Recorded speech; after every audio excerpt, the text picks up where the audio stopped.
انا بصي ثواني، احساسك وانت بتعدي فلوس في البيت نفس احساسك وانت بتعدي الحصاله؟ لا حصاله اللي هو حاجه اللي هو من حصادي.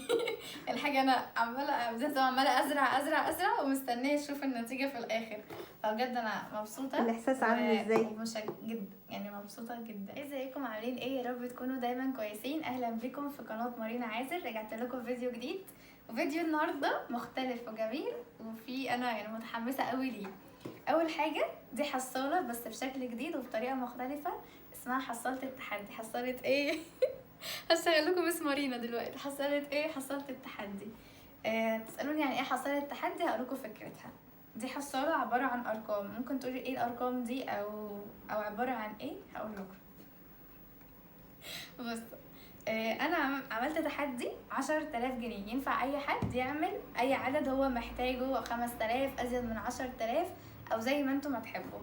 وانا كتبت اسم ميمو او اي اسم انتوا عايزينه، او مثلا كان في ناس حوش عشان نعرف نتجوز، حد تاني مصاريف المصيف او كده، حسب انتوا عايزين ايه. دي بتشجعكم الحاجه. الارقام دي مجموع الرقم اللي انتوا بتختاروه، يعني الارقام دي مجموع ال10,000 دي. ممكن لو حد عمل 5,000 هيبقى مجموع الارقام اللي هتتكتب 10,000. كل مثلا ما تحطوا 5 جنيه هتشطبوا على كل رقم 5. مثلا حطيت 80 هشطب على 80، حطيت 200 هشطب على 200. اي رقم انا هحطه هشطب عليه، بحيث ان انا ابقى عارفه انا حوشت قد ايه جوه واوصل للرقم اللي انا محتاجاه. اوكي، دلوقتي انا حوشت، وانا ايه هفتحها معاكم واعرف انا حوشت قد ايه.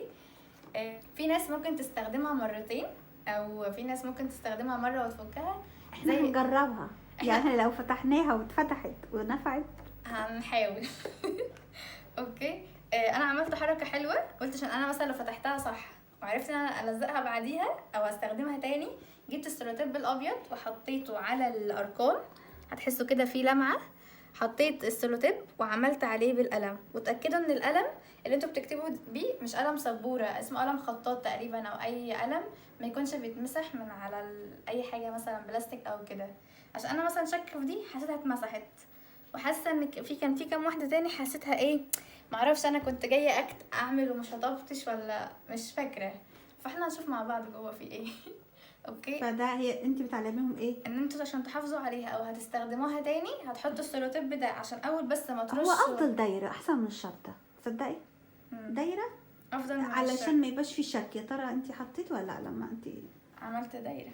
عشان انا حطيت الستروتيب ان انا ممكن مثلا بمنديل وكحول او اسيتون او برفان اول ما ارشه كده همسحه مش هيجرى له حاجه. لكن انتوا لو مسحتوا على الخشب للاسف هيعمل زي ما عملت في بتاعتي كده. انا قلت اجرب من ورا الاول، لو مسحت من على الخشب هيمسح القلم بس ولا هيشيل اللون، فلا. فانتوا عشان تحافظوا عليها حطوا السلوتيب وبعد كده اعملوها. تمام، يلا بينا. انا متحمسه قوي اشوف حوشت كام. دي فيها فلوس كذا حاجه عيديات بقى عشان عيد كل سنه طيبين، تبع المشروع بتاعي. ماما وانا رايحه انا جايه خدي، بابا رايح ولا جاي خدي هات. عارفين يا جماعه انت دي مشجعه قوي، اللي مثلا ماما ايه وبابا خدي حطي دي واشطبي. ليه ببقى فرحانه وانا بشطب. كمان لو مثلا طفل صغير وحابه تعوديه يحوش او كده، ممكن تجيبها له بس برقم مثلا قليل 1000 او زي حسب ما انتوا حابين قد ايه في الارقام دي. بس هي بتشجع قوي وبتحمس قوي ان انت توصلي الرقم ده في اقل وقت ممكن. بصوا بقى، يلا نفتحها. دي كان الحجم بتاعها واسع شويه، فانا حطيت سلوتيب بحيث ان انا ايه ما فيش حاجه تقع منها او كده. هنيجي نفتحها مع بعض. سمي طيب قول بسم الله. بسم الله. بصوا يا جماعه، في ممكن تتعمل بقفل من تحت بس مش هتبقى ليها مغزى لما خلاص كده. لو اي حاجه احنا بنستخدمها فيها قفل وفتح هتلاقي ديكي رايحه تفتحي وتاخدي منها وبتاع. فهي فكرتها التحدي ان هي مقفوله كده، اللي هتحطيه مش هترجعي في قرارك فيه.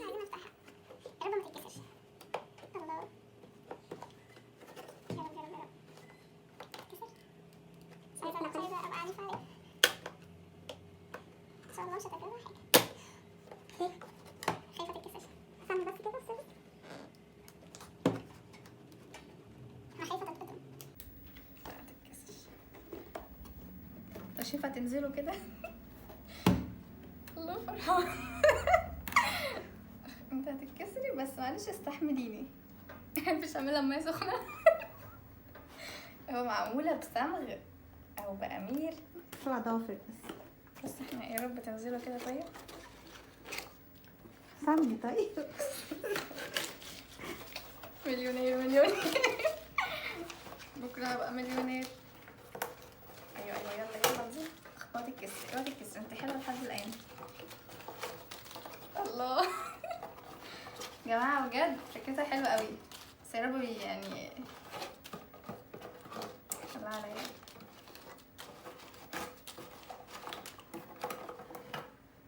لسه في كتير قوي جوه. يلا احنا هنعدهم، في كتير. طب يعني قولي ما شاء انا الله. مبسوط ما شاء الله. بحسد الملل الاصحاب. يلا انت عملتي مفرش ابيض عشان يبين الفلوس فيه. يعني يا ريت.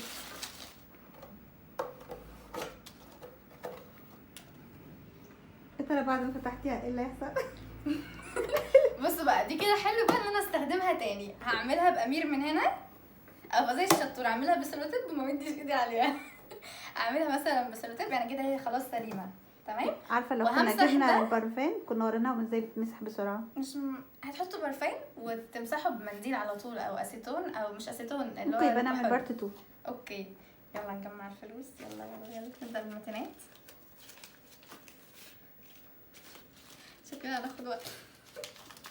اوكي احنا ممكن نقفل وارجع لكم بعد ما اعدهم.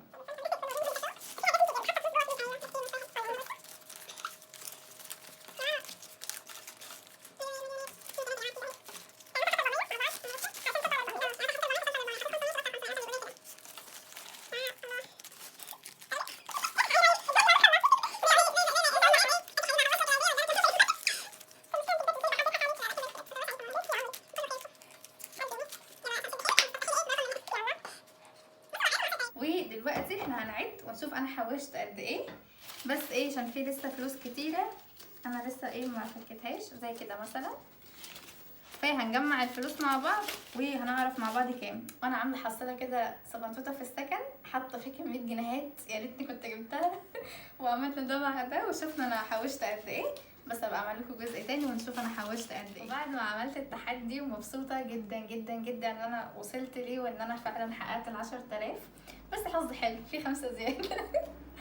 مبسوطه بجد واحساس حلو قوي ان الواحد يحوش حاجه ويبقى مستني ان هو يكملها عشان يشوف النتيجه دي ويبقى فرحان بالطريقه دي وانا بعملها اعد وبتاع. الله.